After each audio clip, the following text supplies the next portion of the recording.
بسم الله الرحمن الرحيم الحمد لله رب العالمين والصلاة والسلام على أشرف الأنبياء والمرسلين نبينا محمد وعلى آله وصحبه أجمعين والله سبحانه وتعالى تيغنا كيمبي غني تيغي تونكينا وصلنا النبي كما تسنن نمان كامغا ادي صابن غادي دونكونو كم بالله ان شاء الله نداغير الله لنكاني كوتا هانغا اوغا خانونو اوغا خانونا كو درسونو جوبا lenki dimanche ke aga gemu hatam min kaso tampillen do karago nyan mina kason tampillen do karago hijiranga wujune kamo nakati tanjikado sino nakati tibawon kaso lenki ni september ko tahana wujunu hilli ado sino tamido sikko kengani tibawon kaso nga ora kanona nya 40 nawiye yadi boni inshallah nda girallay onari me aray kitabe ke nyemandiranga o gare ni kitabe bewud oda kenya kudo joppandiranya gani onanya kitabe lemminga kudo onanya misal di tongirakenga khanda girallay onde kitabe ke nyamana ona ille me sawarana boina allah subhanahu wa ta'ala de kenya ko mu'minun kibare ni nanti na me sawarana ona me sawara o gare ni kitabe bewud to aganya na kitabe khoringa nani o ga dallana kamma o ga kebe kha o ho khore nyaga ni kenga ni to ko murienga wa ko muriye wani amarta banga khore nyani dina kedi arjanna kite sabu nyani ari hadith ni nanti man salaka tariqan yaltamis fi ilman sahala allah lahu bi tariqan ila aljanna nanti benda giri anga kille murnu katta tuaxunga allah subhanahu wa ta'ala awa arjanna loyenga awane wondi nandangani aw kille nyana ndangani anga katorono arjanna mo gobe kembere tuaxu muriye mentay ari kadi nanti ko moma meñi alla kandi iga alla hinkonno iga me kharangundi ngantati malaika nu ngari yori jonkiye ngayanki kamma nema ngari ko hari kembere wani na me tuindi allah subhanahu wa ta'ala dina kay wani afasangun tawnga khore nyana hadisunga ida bangandi kempalle misirun qani kurati allam pinkonnenga misirun masigi kudo na farlan callumbane sallidi isigia kudo ni kurati allam pinkonnenga aro kharangenga boni dinanga abangante nyani kha hinu yogon wadi ho sugadi manna kharannatu dina tongunyani kha tongu onda kura kamma alagarni hokwa alagarni sankona kayrunum pay khalle geni garenye khayga sika kamma kendo wuro ida soron keta kahinu doy salama o ke hadina onda sika kamma onda sanki tuanu ndako nanti tuagunta nyana tuagunta sankono hakka suganta dandanya gundonga tuagunya na gundonga kambire anani na de kari anatu kari hula kankar kunda mangana daga kamantirni anani tuauke anta sankeni kembirani tuagunga ga sankono tuagunga na gundonga anani suronno anatu kutun tatu maka kubenu ga pinta kono jamandi aganya no ko gundo agani kembirani tuagunga sankono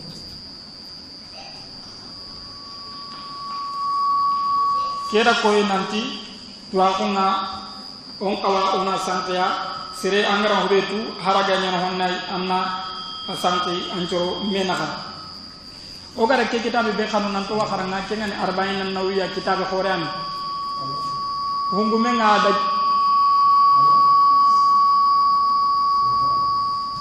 ada wallahi kudo na salama on dinan gombongu nya bangandal hadith sugadi hadith khorenyani faida gabu nyana hadith kudi boni fare sallallahu alaihi wasallam awajalla makan kutonga nanti utiya jawami al kalim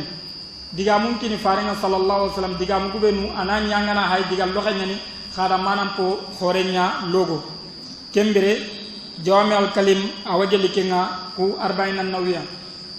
iwakhil 40 nawiya khair ko nanti tanati hadisani tanati do hadisu hillani kha kebe ga saw tanati kam kenta ko ni bilenu ko serendi kontindendi indati ira tankar gede wujunu hilli kinanga ira tampile wujunu kinanga aru wujunu hilli ma kentana misala nan kebe ga saka kam manganta konno mobe kenyan ci garabu ka kontindendi birenu tannate do ho inta kebe ga saka kam inta konno inati tannate ha kengam be hadisu nyirwe nyimini tannate do hadisu illahi kebe gara wallahi kha tuana khorenya ni kengani imam an-nawawi rahimahullah shafi gan kan tuana nyani afati hijranga kamutu ni taniro do sinutumi awreni fare sallallahu alaihi wasallam ateri hal ahijram palle kamotu mi ado sinotumi to anani adro goton tenni aw yunga madurangilo awunga amahari dangi tannata do hodi tannata do sino karagi mi ada kenya bira kha agara wallahi kitaben wallahi angani wari anda sakai awage lagar kubenu ngallahi kiar bayin nan nawiya bego o maka kitabe lembucin nyane ka sharhanu kanda dinkondi kemmo kane khadi riyadus salihin kebe o sugatu aga khalangi misidundi ken kani nawi kitabe ni sahih muslim bukhari dangi halle kitabe kebe ga de gati ni sahih muslim ada ken ka saraha awa mujallad mutammidi ma yoguna nahum tammi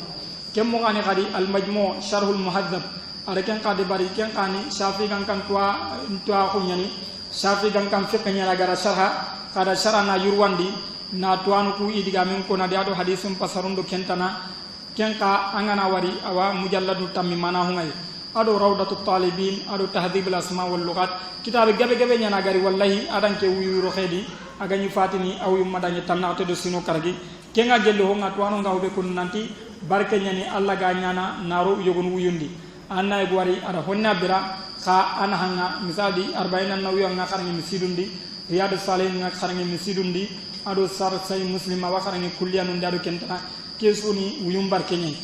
boni imam nawawi amayi mi sakari ki anare mikita kha kitabu ko impasu seregabe remunga kemmo kane kadi akitabu ko tuanu ndako nanti imam nawawi akitabu ko sank siri iti la'alla kenya boni ada khalas ye nyaro golle angana khalas ladi allah subhanahu wa ta'ala ana barke nyaro nadi kemiro wa allah subhanahu wa ta'ala nyaga na oto akhunuku ado to akhumuriku yella landinya ikhlas tingani yakengalla dangani agana barkeri di uga na hakitanoi kotanidi tanan kaga nahan kitanidi kembiri ona joppa kitabe nga uga joppa hadis be kenyan hadis hananga imam an-nawawi rahimahullah al hadith al awwal an amir al mu'minin abi hafs umar ibn al khattab radiyallahu ta'ala anhu qala atida kewtu amir al mu'minin mu'min nu nyimman kemara akun yangani abu hafs ato konni umar ibn al khattab ida hadis kewtu umar ibn al khattab maga yelli tunkanga na duga magati سمعت رسول الله صلى الله عليه وسلم يقول أتينا مغالا فارنغا كيسدو نمغا كماغاتني إنما الأعمال بالنيات قلن تاتي خوسي غانتاتي غني وإنما لكل امرئ ما نوى أنا يمسودا غني هبي أنغر غنيا فمن كانت هجرته إلى الله ورسوله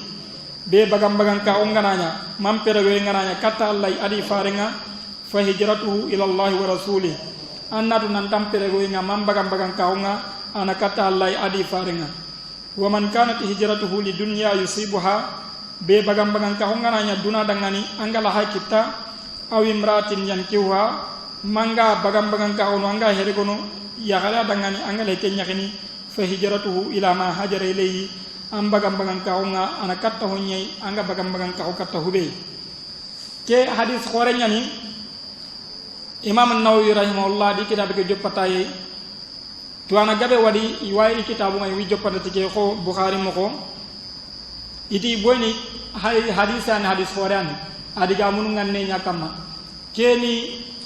taguman cai sere sudanga sakati tuwa ko murana nanti tuwa ko kanna khalasil ladi anna muru alla sabundangani boni golle khalase ganta dan tanyana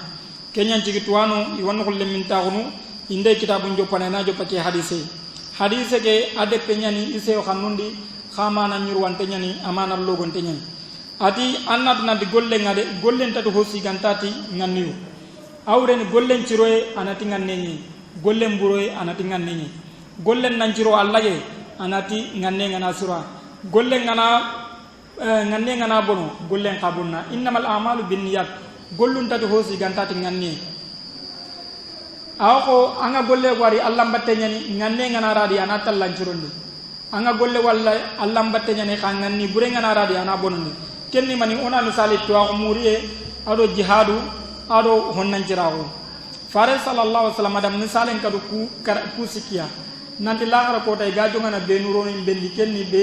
tuwana nyani inaro imbendi ado nabur gume aga na fakandi nalla killeni inaro imbendi ado jihadum kuri dagana inaro imbendi ananya ka karajil hadu kari kusunyiti mani golle suru nya haykene khanganne ngama suru gollu ko nya golle burenga kembere nganni agama suru golle nga bonna kenyen ci innamal a'malu binniyat gollin ciroy adi bonoy ina nganne nyama nganne ngana suru golle na suru nganne ngana bono golle na bono annani golle bana ke wada ban ke nganni cirenni anarage ke nganni manya antarageni tuwana kebe agami tuwa uncanke ke alla adanya kudo inti kari akan nelingeni kari atwa onga benni fare sallallahu alaihi wasallam ati jahannama lagar ko de jonno e jongona aya hitana jahannama jihadu gumege be gagiri agaja kudo inti kati sagenni lagar ko ta e jongona aya hitta jahannama yimmin sikandi keni bannanye awana fakandi nalla killendi khamanya ti allah adanya kudo surukuna wari namugu inako kembere ina khawtu ina hitta jahannama yimmin kencuni mani khalase ngantano kembere gollunga isro ngadi bonnenga ina tingani nyai agati innamal amalu binniyat awreni kenya awreni gollin ciroy anati nganne ciroy nyai gollen boni anati nganne bonni kemmo ko kawunda di gollen ciroy nda boni anati nganne nyai kha kesu yetunte ni nanti golle ken ciroy hinade golli bude nganne enta surondini serenta gilli anga telle fay anga tini iti gollun ciroy ngai nati nganne nyai kembere nkeraga fayya kha laylin dimbaya birandi onat ay amma hadisi ke fama awreni golli sire asirono tinganne ni golli sire arabay bonno tinganne kha golli bure ngannen ta kencurondin golli bure ngannen ta sirondin serenta gelli anga tele fay anga tin ndakhanu kudo na nindi mbanya birandi nanti nganne ci nyen kenta golle ciron kenyan ci bida anga na dabari ndata ndamanya annata njahada lambate nyakhanu tay ona tantanya bida nyaga na tokono ngani golle nga bonata nganni ta surundin nganni sirenni golle sire nyakama maga hube ananya arabanya na lambatte tananga wani mubah nyani angana nganni sire ladi ana illa surundin keka koni nanti innamal amalu binniyat nganne ngana koni tuwanon digamendi ina do hillay nganne yo wadi ina do khalaseni odi jangi ke urke nyakama inati niyatu al ma'muli lahu maniyatu al ma'muli lahu kenni anga golle ke nyana ke bedangan golla ngana da baranna da bari Allah bana dangan nanna maga da bari tanan dangan keni ikhlas ni tauhid gumu yandi gamun ke kamma innamal amalu binniyat khadi awarni nanti gollun nati nganne nyai kenni niyatul amal golle ke menangan niya kenni mani golli bana Allah ba walla karo bananya Allah battenga karo bananya ladang khallenga maga Allah batu ni bogume dia sunyana tinganne kay inadi ke niyatul amal serella bayrini anarakan hilli salli kenare anarakan hilli salli isalli me gogun ku suna nya banay kha ngani kun tabana ke salli ada ngani nanti misali nahilangen ke salli ada ngani nanti tahiyat masjid nyani ke salli naraga nanti salat ratibanya maka ke salli ada ngani farlanya ke salli ada ngani nahilani anani gollu kusu sellanga isu mbana kha ke ngani kani fatfatana mi kenyan ci tuwano ngati ngani ni awanya kudo na gollum patami tamyizul ibadat ba'da an ba'd na gollunga allambatu ni fata fatami ona misalen ka dubbe ka tallambangan serenga janaba nganai hanyem payden a ro hanye kedi ayang ta bogo kha aga nyiro na mangan nanti lahi janaba yang tena ada misadi ahatenya misa jabare ngadi ada ga hanye nga yanki abogo asime nanti janaba ngiya on tati nadangani andam pade nyank ya an cukhura aw ko janaba ke wurgi ay janaba ke mawurgi boyna mangane mawutu janaba xamne ma kha andaw tu janaba nyaxane ma garo jikedi aga yank geji kedi hanyi kedi aga bogu ona tankura an janaba nga asema ke hay kene yanki akhura ke kha yank akhura ke janaba ngurgi ke janaba mawurgi kenni timani nganne kan kembire farlan qadu nahila manni bakka mewre nganne nyen kake nganni anta ko notan nenenga anyinan condo nenyade anyini ancondo nenyade anganari ona hutron calini me kamma o sunara gan nanti hutron nyani ona sawon calini kamma ona kentana sallini kamma fajiri ni nangana ranga jongana rakan hilli sallini annake nganne fajiri anna rakan hilli tana salli annake nganne subanga keni allambatte garanga keni fuqaha min dad niyya ikunna do kay ikunta do khalase ke khalle aqida gumu ikungana digamu iyana do khalase ke kembira annatu nanti nganni ni hilay nganni hana golle ke anna nyana mane xanne kam anna nyana Allah batte nyaba manna nyana farlange manna nyana nahilange kenga nganne be ga kembanga ni kenya ni fukano ndiga mun kenya kam ko serenga na giri do de nga nanya tampinte ara di kitu nyanki adira ko jogo jadi no ne ada salijin gollun ci dabari xamanga net salijia salijin tadangan salitam ngana ki nyang ko saljirgena khandare agara nganni ya salijirgena ana wasana arabay sallu farlan callu mo man me sallim tay kembere kenganni fukanu digam takama kha andanya lambate nyanda salane kenganniya kha maga sago janda nganni anga ni salina anya ni almaminga andan kanne lungondi kuro sorokuna mo kuro sorokuna wari awa hilla kapem pagara di keni ikhlasin kara angara nganni sago nya sago kenkentimi kha andan kawanya ne kebe dangan kenni allah khangaranya allah do soroko dangani mangaran kanne ken woni allah do soroko dangani kembere ikhlas bonno tiray yo ikhlas nga wabon no mu'minin magati karagabe ananya na hoto ananya nati allah khaketa setan namutu soroko diga men namutu annaro hilla kapendi kha islami biraga dan to golle ke mutu nanti wanyana kudo soroko khalle mbane kenni munafiqnya ngabe ken dabare anani siranna wari anta sallini me khande jamande surungane tele salla khana daga dia mumini biraga dan tagillina gollen dabari ti kudo sorokuna kha ande golle ke no hondi ani sorokunda digamu ana ko talla hotallan kai misali riyando hilla kappe anaram anna go ni honnan cirenyen anaji anana fakande go nya siren ananya mawtu do soroko hanne kha sorokuna ko sako inda ko khumane khadi ana illa dabarni kudo ise kirangani kembire ikhlas ngan hube ya khota nyan siri kenyan jigari hadisen nanti anna nyinitini allahumma inni a'udhu bika an ushrika bika wa ana alam wa astaghfiruka lima la alam kenni mani nanti allah nganya gana anna nyampi maka nam maka hillandika hanani ngatu nganya gana anna nkisi hilla kappe nganani nganta hilla kappe betu kembire nganne nga akhota nyan siri nganne nga hwani onan kawa ona khalasen ka hudumaka arangane golle be dabar nanna dabari nanganni allah subhanahu wa ta'ala bana ko tarangani annam maga nyahotan daga ati wa inna likulli imrin manawa ane mesuda ngani hubi agara nganni to anon ti ke haydo ko nanta ga sage digam bane kadi agati innamal a'malu binniyat wa innamal likulli imrin manawa ama sage digam bane kadi agati innamal a'malu binniyat awrani gollu ngai suroinga adi bonenga nganni nyama ko gar ko nanda mo be nanti serella ba anatu wa umur ke khalle nanya arjanna kite sabunga ke nanya jannaba kite sabunga kena khara akan nelingi kena khara kan nelingi ke bani akharan kena ro arjanna ke bani akharan kena ro jannaba kencuni mani kena nafaqandi kha bani na daga jannaba bani na daga arjanna kenni nandi gollen cire ado abode ana nganne nyama kenni bani golle sire ni nganni sire nga saw kebe kama golle bure ni nganni bure nga saw kebe kama kenni bani wa inna ma likulli imrin ma nawa kenya angana daga lakhara kota anta hosu nyini no ganta daga kebe nganniya ahagara tugadu kya ko yire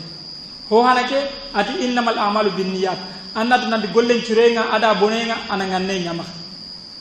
kenni duna dum kallenye gollen cire ada bone onadi ken golli sirenya ngami sirenga nakam golli sirenya ni ngami sirenga kam kenya sirenga kha ngani burenya hube kam ken golli burenya yo wenna mal kulli imrin manawa on daga la khara kota sere suna mani nyini no angar hube ngani annake mana kita wenna mal kulli imrin manawa ati ada misalen ko fare sallallahu alaihi wasallam akhara ngunde mo sirenya ni kay agar ko ni dan ngani nanti gollen nati nganne nyai ayilla tallam fatam pancini dangani nanta misalen ni mani ahaga misalen kati dangani bagam bagam kaw nam perego nanjiri kahir nun jamane katta islamin nun jamane boni islaminu ini makkai kahir nun ngai ditampinino igirno idaga madina kembere ke hakene golli senyai nangiran dim bayanga nangiran korenga nangiran naburunga nandaga ma fare madina sallallahu alaihi wasallam hubega kamona ati kilometer bakka kembere nyogo mundo tanu iwabito tammi nyana killendi anna ken golli khore dabari kha fare sallallahu alaihi wasallam ha bangani nanti biro na rabai sirunu tingan nin cirunya biro na rabai bonno tingan ne ngamanya ati faman kanat hijratu ila allah wa rasuli be bagam mangan kawo ampere go yaga nyati allah di fare fa hijratu ila allah wa rasuli annatu nan tampere go nga anakata allah di fare manna ga ille sagen allah di fare nga awre nanti ngannen timme angara nyati allah angara nyati fare nga anda nya kudo allah nantuga anda nya kudo na fare sallallahu alaihi wasallam na warda sunna nga ado nan daga na fare cagata na fare ndema gembiran nat nan tangan nin timme anda allah kita anda fare kita angara nya allah kebe daga ni allah wantuga na angara kudo na wardo fare mbatte nyai nan kaloro fare nga na fare ndina ke dema anda ken ka kita gembiran kama nga angan nin timme ama haram tugadon ko kudo ati fa hijratu ila allah wa rasuli kudo na ako nan tankama anke nyanda takdarin kita boni begar allah di fare kita kembir hosum ta kempal ati wa man kan hijratu li dunya be bagam bagam kawo ampere go yaga nya duna dangan yusibuha angale duna kita dunam pinya ga sigi ko anka man ni julanye surongiri makkay daga madina anti he sasa business nga madina suroko daga non ko sasa misali suronga na daga no be magajangi ngana gir no be nati he sasa business nga terno anka mangara gir kenya ka mangara ga ati awimrati nyankiwa magankilu na yagaradi angalaha ayahin anga girti kenya makka nandaga madina fa hijratu ila ma hajara ilay ankamanga baraji duran tandangani Allah nengani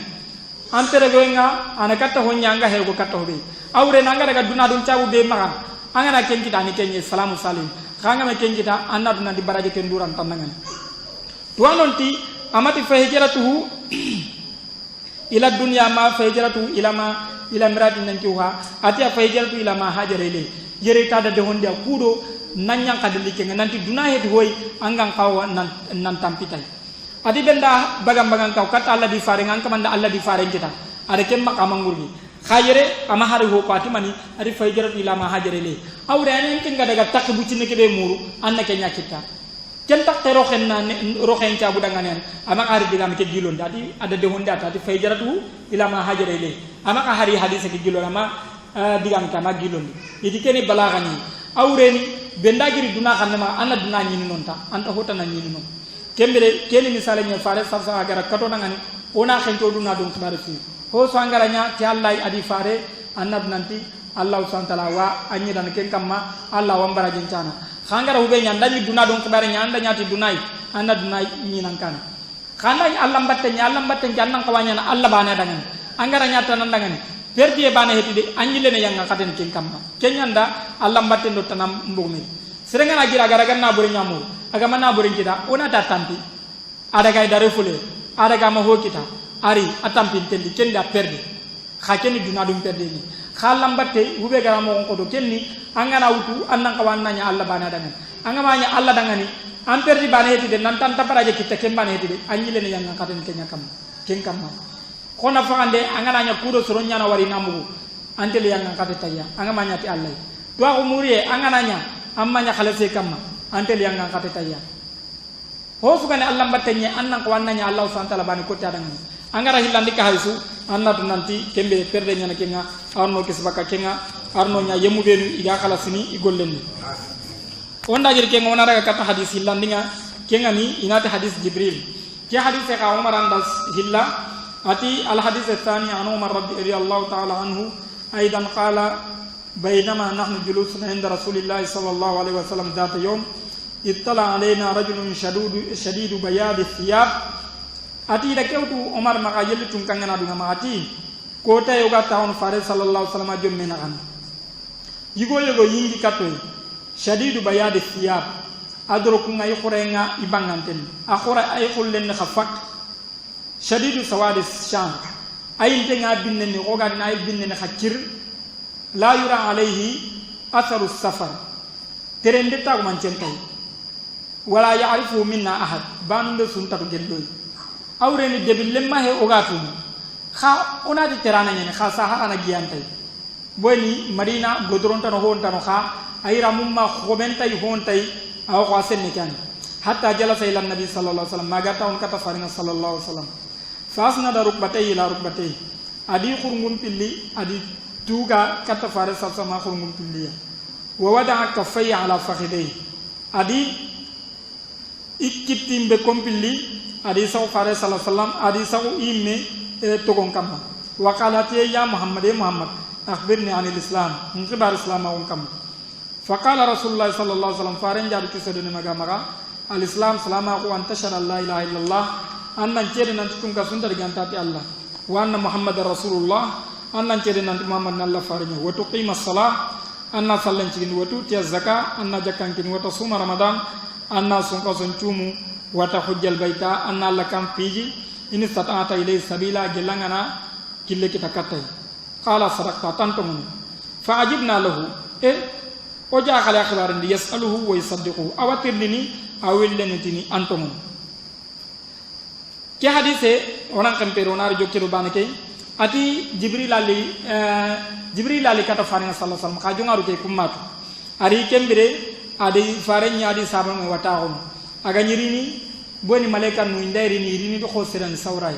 ari hadisun nanti bire jibril ndairini ari no ko sahaba gemunte wa sauranga ato ngani dihya al kalbi anyiri no ko kenya sauranga andairini ari no ko saran chaurai kenyan cigi malaika nunga Allah gati suratul anam no hondi suratul araf kahir nu ngay gati suratul anam wala labasna alayhim ma yalbisun suratul anam kahir nungati yelli malaika nu nyaga nyanka iga nyami sadi gongondami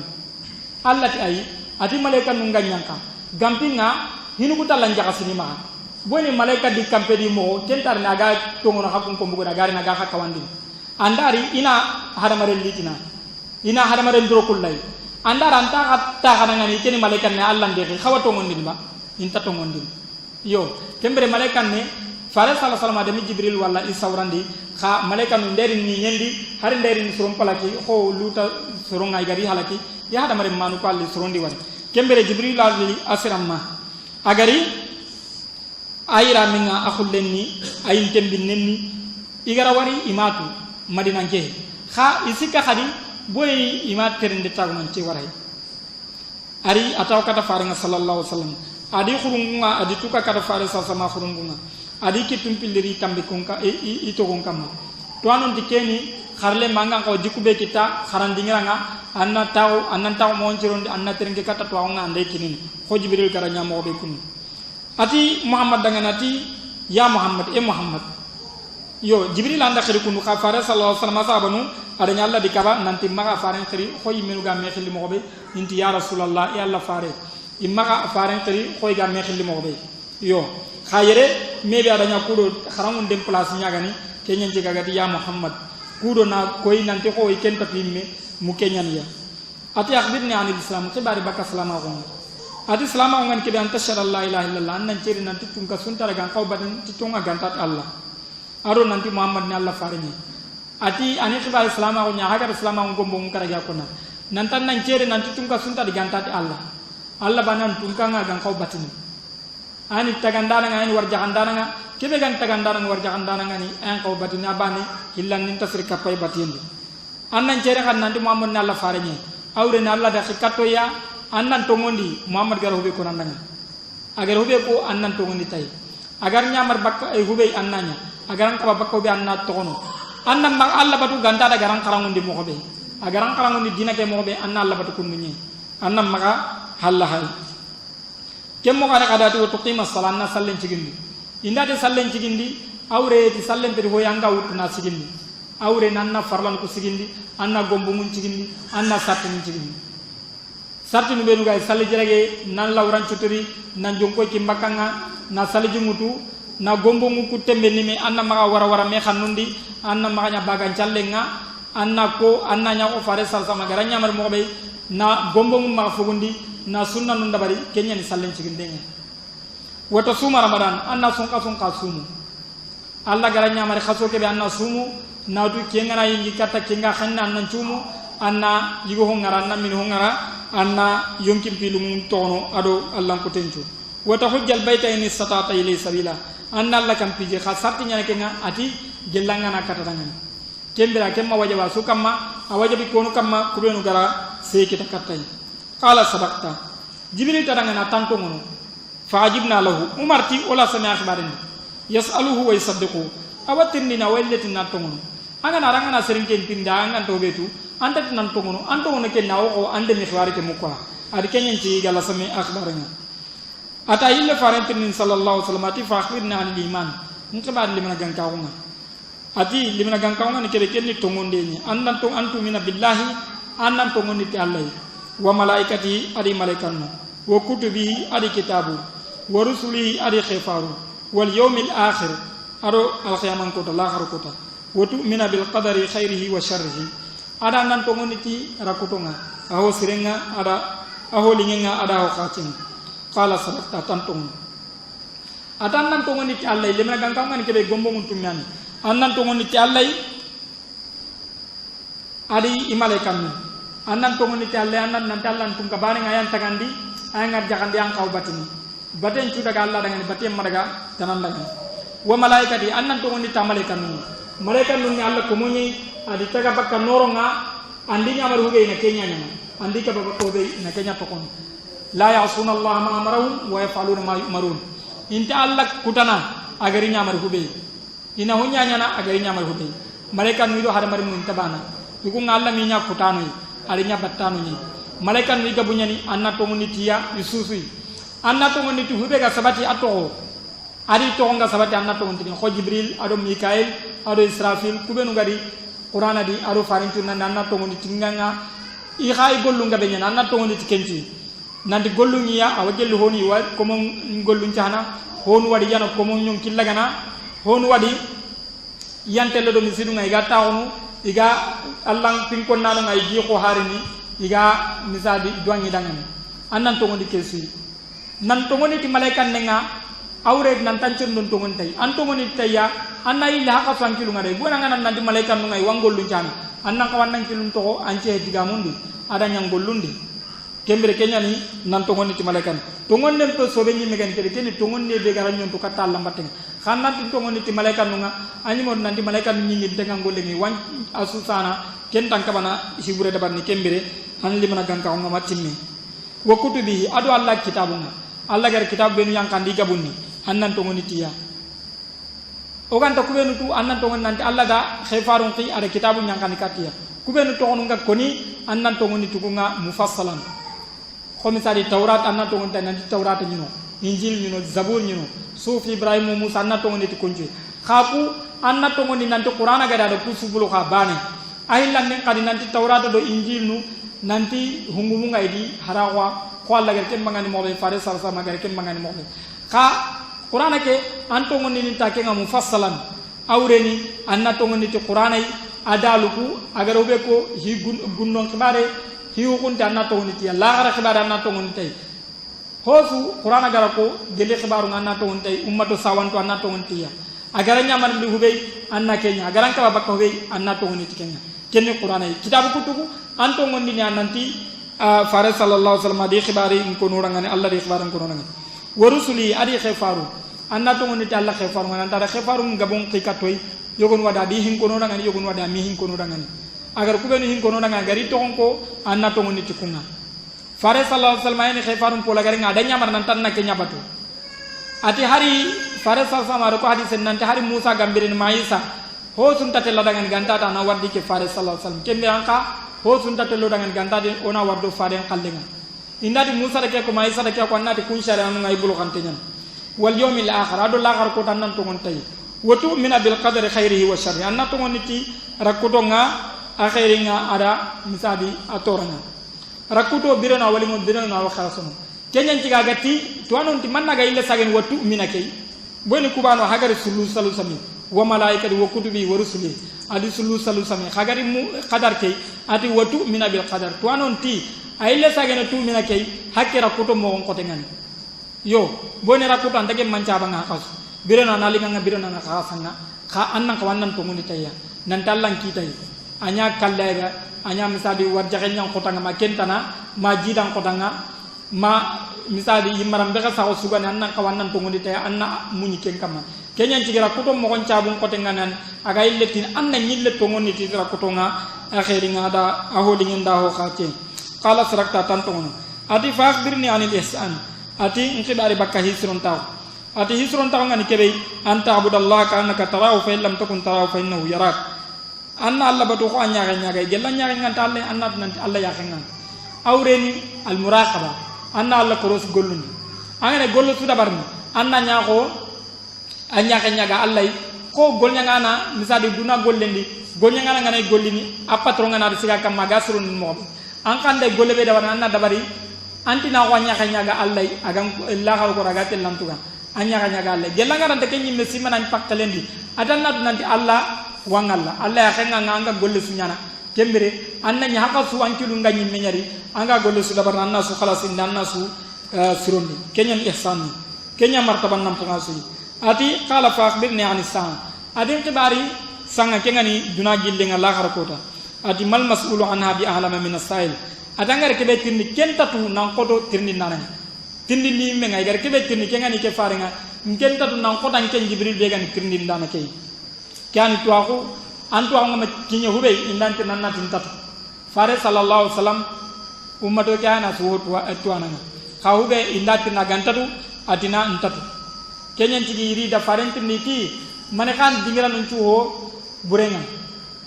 atintatu minda jibril tinde ada jibril tintatu minda Allah tinde ada tinda dikandini ati sakanu ati saganu nyani dingiran to hoburenga kembere to anon ko nanti hubi angan tadu ikan indantir nay annatin tadu maka ngarni tindini maka ngarna kurus inda tan kadangan intadu annama he kati ke daga khara kawai ama hotu kundukun nanna gir boto burundeni fare sallallahu alaihi wasallam boto burum degan nan gambi nga jibril datin khatin tatu atin tatu inta sanga inta hakatundu qala fa akhbirni an amarati atangan tadu ke intibari santa umanchunga ati qala ati antalidal amatu rabbataha atanna war tumbarenga ani kamanya goncara ani kamanya karancara wa antara al hufat al ghurata al ala riyasha yatatawaluna fil bunyan atanna hetun tongari al hufat kenni misadi tadurun terano al ghurat hetun to al ala korinto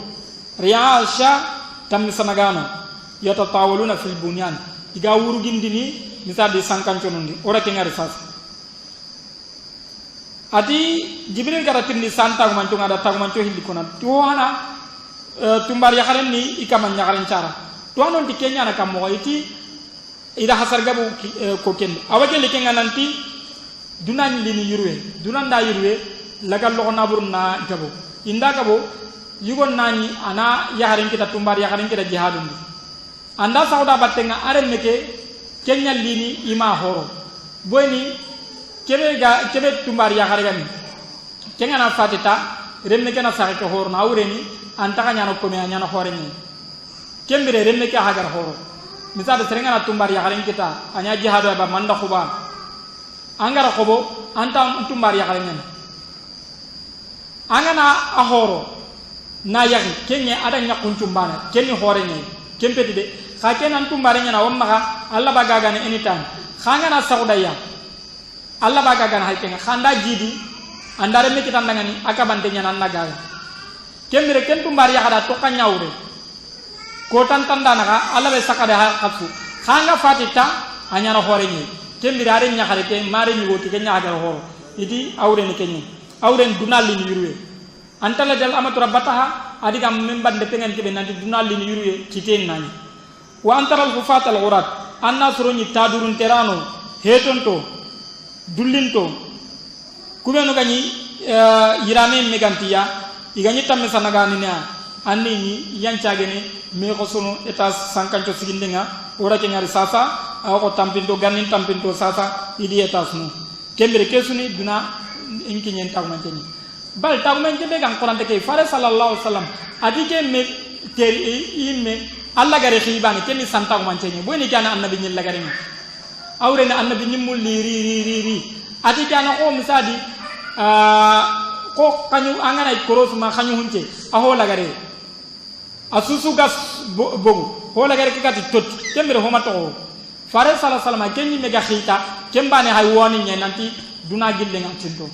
kemmo kani taw mance ka bugay ati summan tala kempalla daga falabi samaliya ada ucenya jibril daga halle qala farenti ya umar atadri man sa'il ya la ngatirni ndana ketuba qultu allah wa rasuluhu alam ati allah di farinya natu